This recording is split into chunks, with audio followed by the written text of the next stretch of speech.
ગીર સોમનાથમાં ભારે વરસાદથી હાલાકી ભોગવવાનો વારો ત્યાંના સ્થાનિક લોકોને આવ્યો છે।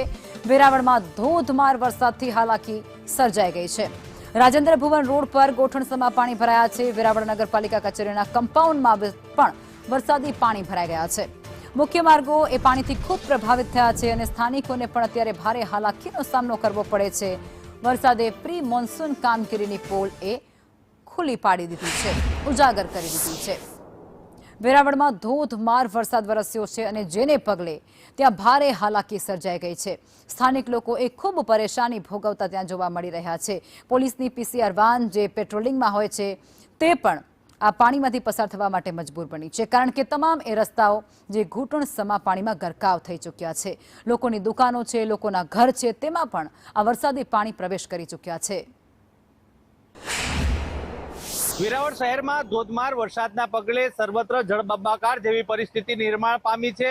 વેરાવળ પાટણ સંયુક્ત નગરપાલિકા કચેરીમાં પણ ભારે પાણી ભરાઈ ચૂક્યા છે। આપ જે દ્રશ્ય નિહાળી રહ્યા છો આ વેરાવળ પાટણ સંયુક્ત નગરપાલિકાના જે રાજેન્દ્ર ભુવન રોડના દ્રશ્ય છે અને આ દ્રશ્ય છે વેરાવળ પાટણ સંયુક્ત નગરપાલિકાના। આપ જોઈ શકો છો કે નગરપાલિકા પણ પાણીમાં ગરકાવ થઈ ગઈ હોય એવા સ્થિતિ અત્યારે હાલ જોવા મળી રહી છે।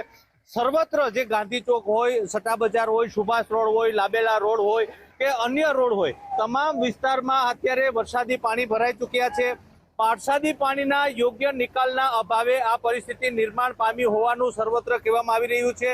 ત્યારે હાલ જે પ્રકારે મેઘરાજા વેરાવળ ઉપર મુશળધાર વરસી રહ્યા છે તેને પગલે ગ્રામ્ય વિસ્તારોમાં ખેડૂતો તો ખુશખુશાલ છે, પરંતુ ક્યાંક ને ક્યાંક શહેરી વિસ્તારમાં પાલિકા તંત્રની ગંભીર બેદરકારીના કારણે લોકો પારાવાર મુશ્કેલી અને હાલાકીનો સામનો કરી રહ્યા છે। રાકેશ આહિર, સંદેશ ન્યૂઝ।